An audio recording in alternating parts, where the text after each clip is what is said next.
का व्रत, चौथ, नवरात्रे जैसे व्रत महिलाएं की अटूट श्रद्धा रहती है। मर्जी ऐसे समय में गर्भवती महिलाएं भी खुद गर्भ में पल रहे बच्चे के स्वास्थ्य का ध्यान न देकर व्रत रहती हैं। उन्हें लगता है नहीं कि अगर नहीं व्रत नहीं नहीं रखेंगे तो नहीं हो जाएगा। नहीं रहना चाहिए, क्योंकि उस समय आपके ही खान पान से बच्चे का पोषण होता है।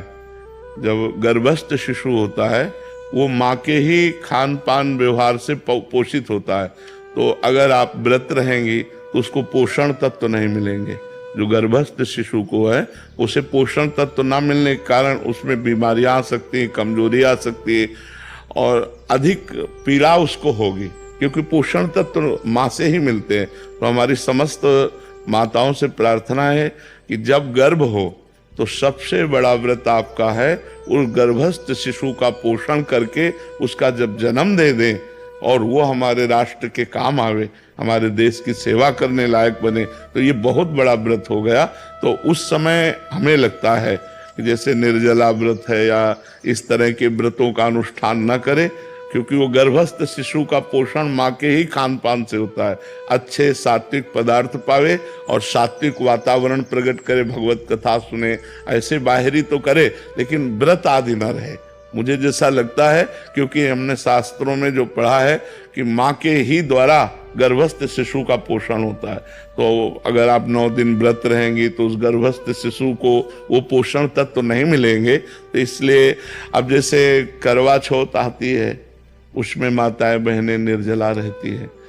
अब गर्भस्थ शिशु को यदि नहीं पोषण तत्व मिलेंगे तो व्याकुल हो जाएगा ना, परेशान हो जाएगा। वो प्रतिक्षण जो नाभि में नली होती है वो माँ के ही उस शारीरिक नसों से जुड़े होती है, जिससे पोषण तत्व उसे जाता रहता है। जैसे नाल कहते हैं ना, नाभि से, हाँ, वो पोषण तत्व जाता रहे। प्रति घंटे जो माँ खाती पीती है उसी से उसका सार तत्व निकल करके उस गर्भस्थ शिशु का पोषण करता है। तो हमें लगता है कि माताओं को बाहरी आराधना करनी चाहिए, जैसे भगवान नाम कीर्तन है, पाठ है, पूजा है, ये सब करे, लेकिन खान पान में अपने लिए तो संयम कर सकते हैं, लेकिन उस गर्भस्थ शिशु के पोषण के लिए जैसे हम औषधि आवश्यक है ऐसे वो भोजन आवश्यक है, पोषण तत्व तो आवश्यक है उस बच्चे को। तो हमें लगता है उन दिनों व्रत नहीं रहना चाहिए।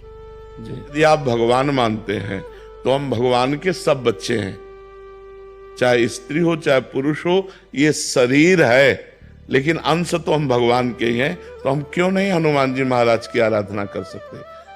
हम मानते हैं कि प्रगट रूप में जब हनुमान जी के श्री विग्रह पर बंधन वार आदि इन बातों को तो हम, लेकिन वो हमारे भगवान हैं तो हम हनुमान चालीसा पढ़ सकते हैं, हम उनका नाम जप सकते हैं, हम उनकी आराधना कर सकते हैं, हम उनको भोग लगा सकते हैं।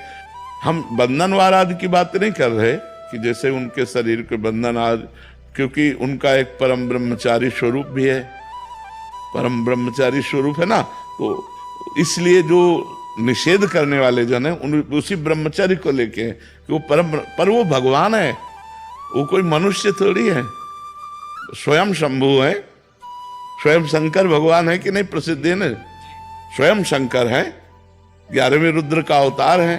तो हमें लगता है कि जैसे आराधना तो सब कोई कर सकता है, पर हम बंधनवार आदि के लिए अभी प्रमाण नहीं पाया। अपने हाथ से हनुमान जी के शरीर को छूना या उनके बंधन आदि, ये अभी तक हमें, लेकिन हम अपने भाव से कहते हैं कि हमारे वो भगवान हैं, हम हनुमान चालीसा पढ़ें, हम हनुमान जी का नाम जप करें, हम हनुमान जी के लिए भोग की व्यवस्था करें। ये मान लो घर में हनुमान जी विराजमान तो रसोई बनाकर बढ़िया सुंदर भोग लगावें, ये सब हम हनुमान जी की आराधना कर सकते हैं। लेकिन बंधनवार चढ़ाना आदि ये हमें प्रमाण नहीं मिला, इसलिए हम इस विषय में हाँ नहीं कह सकते। बकाया आराधना तो की जा सकती है क्योंकि वो हमारे भगवान है। महाराज जी आरती कर सकते हो? हाँ, भोग बनाइए, भोग लगाइए, आरती कीजिए। उनका जो श्रीअंग सेवा है उसके लिए, हाँ, उसके लिए हम नहीं कह सकते, क्योंकि उनका एक परम ब्रह्मचारी स्वरूप है। वो परम ब्रह्मचारी महान, तो कहते भाई हनुमान जी सबके हैं।